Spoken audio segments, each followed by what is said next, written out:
A pale, slender neck rises from the gorget, topped by a hollow face. The milky skin stretched across it is delicate and translucent, like parchment that has been scraped clean too many times. She is preoccupied with the arrangement of cards on the table between you. With each movement, her armor squeaks and groans as though bearing an incredible weight. She places a final card, gives a nod of satisfaction, and raises her eyes to meet yours. Your brush with the divine has drained you of your powers, fractured your memories. Look upon these cards. They represent the courses of your life. You alone know best how they flowed. Arrange them to fit what you remember.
Does everything appear to be in order?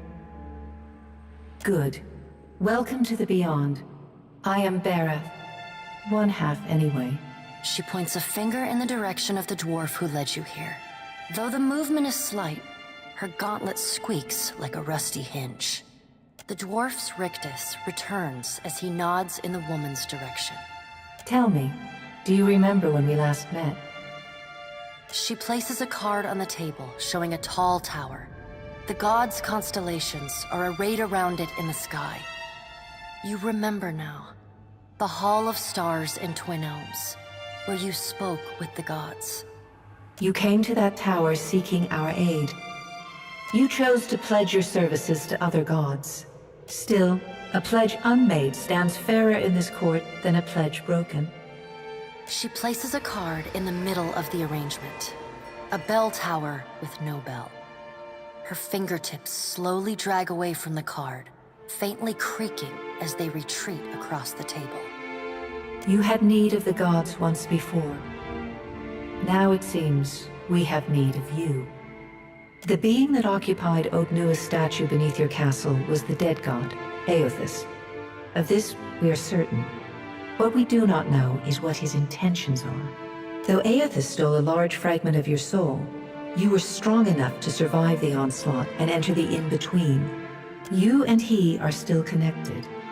He has chosen a body made of living Audra, perfused with the power of thousands of souls, including yours. It should be little difficulty for an experienced watcher to find him. No, but neither is your body truly alive. Your lungs draw breath, your heart pumps blood, but your flesh is as soulless as a hollowborn. That is, until I return you. She delicately places a card upright on the table. The art depicts souls flowing out of a pillar of Audra. I know. It is my business to know. 322 in Cadnua and your surrounding lands. Their souls remain in Eothas still. You have the power to save them. Serve me and I will return you to your body. Or don't, and return to the wheel. Good. Before you return to Eora as my herald, you must remember who you were, the last whisper of life in death. For a moment, the sockets of her eyes darken, leaving the pits of a death's head gazing out at you. When you can picture your own face, the Beyond will lead you back to your own kind, to the world of mortals.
quick and quiet.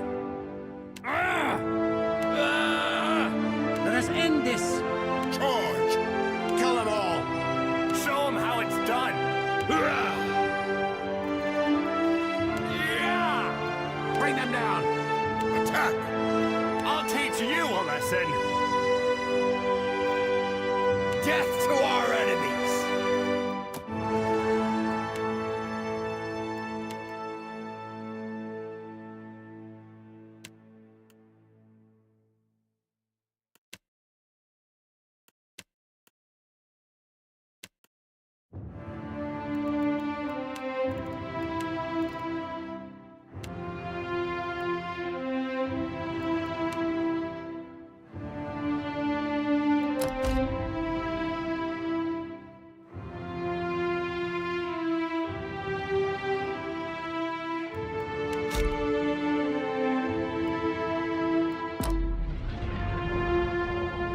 Go forth now, Watcher, as my herald. Know that I do not give you this title lightly. When the time comes, you will have the power to reveal the souls that cling to you, to open the gateway from the in-between to the waking world. Find Aethys. Learn his plans. When I have cause to talk to you, I will summon you. With a quick gesture of her hand, you feel a sharp pain in what would be your chest. The pain continues, intruding deeper into your soul.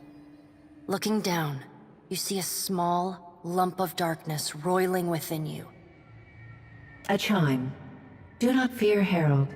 It will not harm you unless you choose to cross me. I trust it will not come to that. Her gauntleted hand gestures to the dwarf, hovering nearby.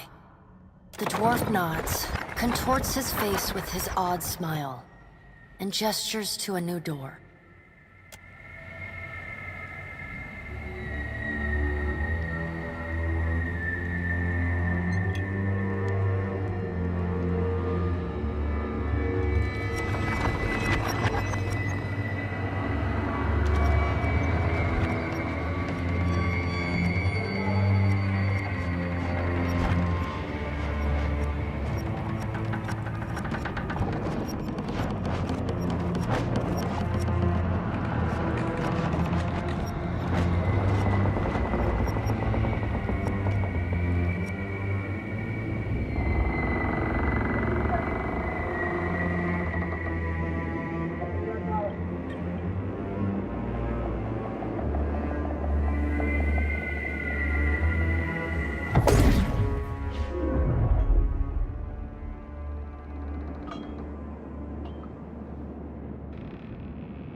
The return to your body feels like waking after a fitful drunken sleep. The rocking of the ship sends pain jolting through your limbs. Crashing waves hammer inside your skull. Adair watches over your body with a glazed look, taking long, even tokes from his pipe.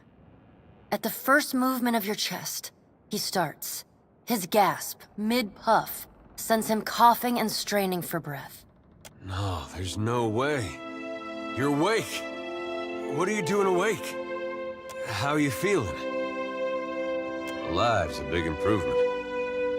I hate to cast a pall over your recovery, but I'm afraid I have some bad news for you. The voice echoes from inside the bust. The remains of the steward of Cad Nua. Cad Nua has been destroyed. Aethys possessed the statue of Maros Nua and rose from the ground, consuming the souls of all nearby. It is only by the exceptional strength of your soul that you survived. And even then, just barely. The further Aethys withdrew, the weaker you became. We chartered this ship and followed him to the Deadfire Archipelago. I know not how, but it seems he has retained a piece of your soul. And proximity to it has brought you back. How could you know all that? You've been faking on us. He pokes at your shoulder with one finger. Misfortune's brewing topside. Migrants fires the captain stirs. An older man with ale sour breath rubs his bloodshot eyes and stares at you. Engrim, the smell of drink on your breath could wake the very dead. Now what's this about? Pirates. They're demanding parley with you, Captain. I know this is asking a lot, but you better arm yourself and get on deck. Should be some gear in there. He indicates a nearby wardrobe.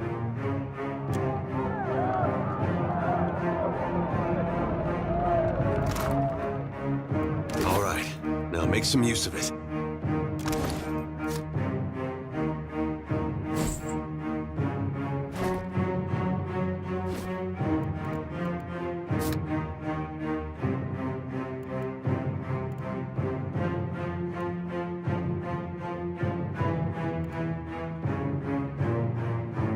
The pirates of Deadfire are notorious. I suggest you deal with them quickly.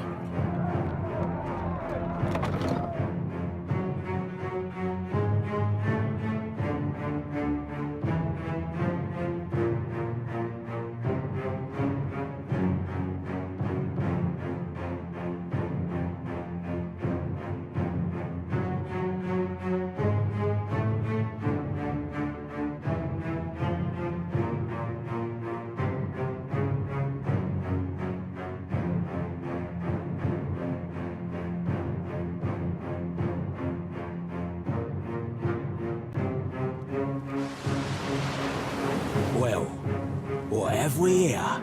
A little sloop? Lost and alone in the storm?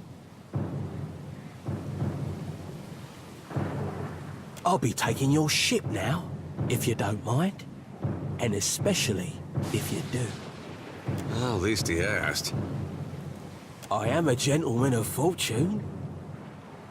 Give her up easy, and I'll see you get a swift death. It'll be bloody and agonizing, sure. But at least it'll be quick.